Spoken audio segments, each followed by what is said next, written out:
ACB conducted a secret verification into the allegation that Sajid Yusuf Bhatt, Chief Financial Officer, and Zahoor Ahmad Dar, Executive Engineer, both presently posted in Srinagar Smart City Limited, have accumulated assets disproportionate to their lawful known source of income, and suspects are also living lavish and luxurious lifestyle. Sajid Yusuf Bhatt owns a commercial property at Rambagh, Srinagar, having actual price significantly much higher than the value of the sale deed paid by the suspect.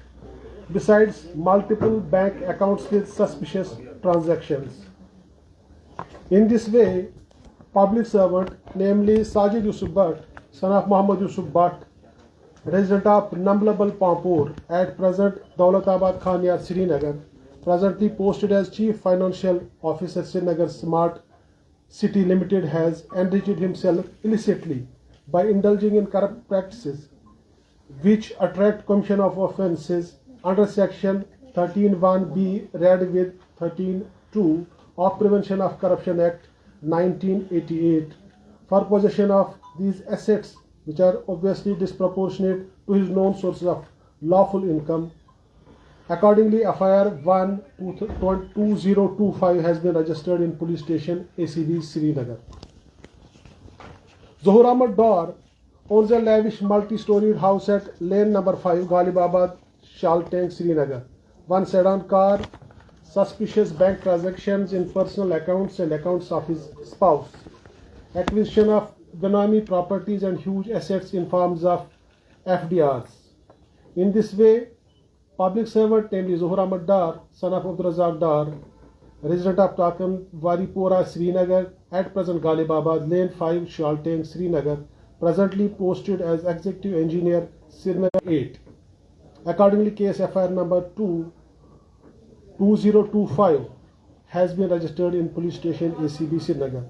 Search warrants were obtained from the Honorable Court of Law, and as I speak to you, searches are underway at different locations. I suppose at 7 different locations right now we are conducting search.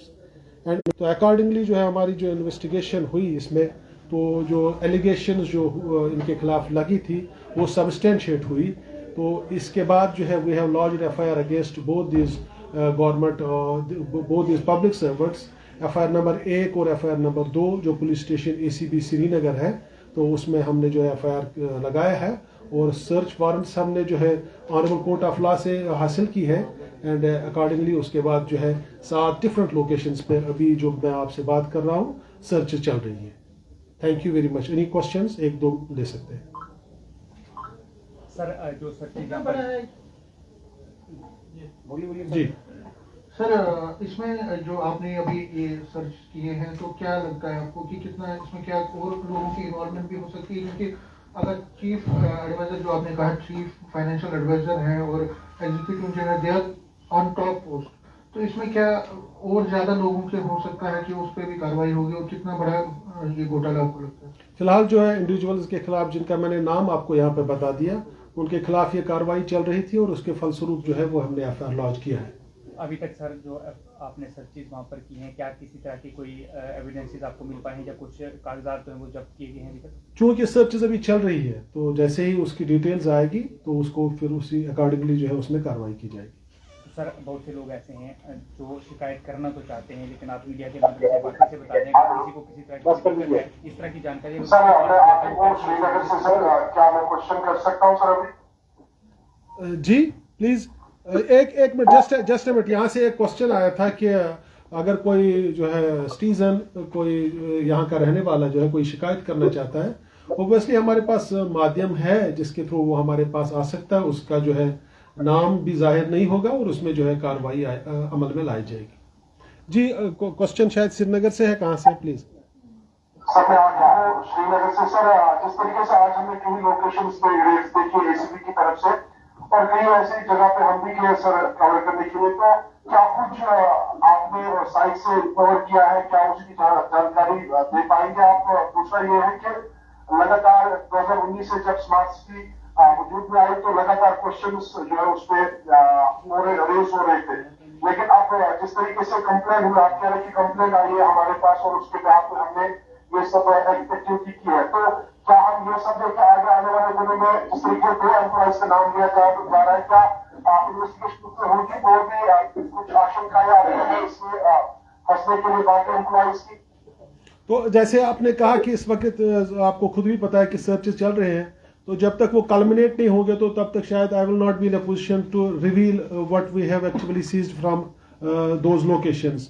और जहां तक ये बात कि फिलहाल जो हमारे पास complaint आई है उसमें हमने कार्रवाई की है, तो आगे भी लॉ अपने हिसाब से काम करेगा, बिकॉज लीगली जो हमारी कुछ रिक्वायरमेंट्स होती है वो उसको जब वो प्रोब के दौरान वो किया जाता है उसके बाद ही जो है कार्रवाई अमल में लाई जाती है। मेरा नाम सनन अजाज है, मैं श्रीनगर से हूँ और मैं आपकी सही ब्रॉडकास्ट में अच्छा हूँ। मेरा एक सवाल आपसे है, अगर आप मेरी आवाज सुन रहे हो तो आप ये सर बता दीजिए। जी मैं सुन रहा हूँ जी। आपने शुक्र सर, मेरा सवाल है आज की जो श्रीनगर में आपने कार्रवाई की, मान ली Congress 22 years in the profession of journalism, this is normal practice, ऐसा कुछ इसमें नहीं है। बेटा का रीजन ये है कि आप इस ऑफिस में कोई एस्टिमेटिव लोग हुए, उनको उन्हें रटे में पका, उनके एसेट पकड़े, जो भी पका, 16 दिन बाद इसकी श्रीनगर की या किसी भी कोर्ट से रिहाई हो जाएगी और फिर आपकी पीवी एजेंसी का मैक्सिमम मिनिमम 5-6 years और 5-6 साल उसमें लगेंगे, तो उसके बाद वो कोर्ट में केस जाते जाते आपके और 5-6 साल लगेंगे, तो 10 साल बाद ना तो इन सर्विस होगा, ना ये हो सकता है बहुत से लोग ऐसे जो जिंदा भी नहीं होते और लेटेंटली केस बंद हो जाता है। कोई फंड है इस तरह की कार्रवाई का? और specially I want to know, क्योंकि 6-6 साल अगर पीवी में लगते हैं और फिर 10-10 साल तक केस अदालत तक नहीं पहुंचता है, तो ऐसी कार्रवाई करने का फायदा क्या? जो मैंने आपका सवाल जो है कुछ समझा वो शायद ये है कि काफ़ी लोगों के, मैं तो खैर अब रिपीट नहीं करूँगा सवाल, जवाब मेरा ये है कि कार्रवाई हमारा करना जो है we do it as per law. हमारा जो है काम होता है इसमें, देखिए ये जो सारा प्रोसेस है इसमें इन्वेस्टिगेशन से जुडिशल डिटर्मिनेशन तक एक लंबी प्रोसेस होती है। कानून जो है, कानून का काम थोड़ा लंबा होता है। हमारे पास इस तरह के काफ़ी सारे जो है मिसालें हैं, काफ़ी सारे एग्जाम्पल्स में हैं जिसमें आप देख सकते हैं कि लोगों के खिलाफ ठीक ठाक कार्रवाई हुई है। ऐसा नहीं है कि कार्रवाई होती है और फिर लोग छूट जाते हैं। हाँ, बट यह है कि यह सारा काम जो है ये परफेक्ट तरीके पे नहीं हो सकता है। इसके लिए एक निज़ाम है, एक सिस्टम है। We have to go through that system, we have to respect that system. और ये अल्टीमेटली कानून की हमारा जो काम है इसमें इन्वेस्टिगेशन करना और जुडिशल डिटर्मिनेशन के लिए इसको ऑनरेबल कोर्ट ऑफ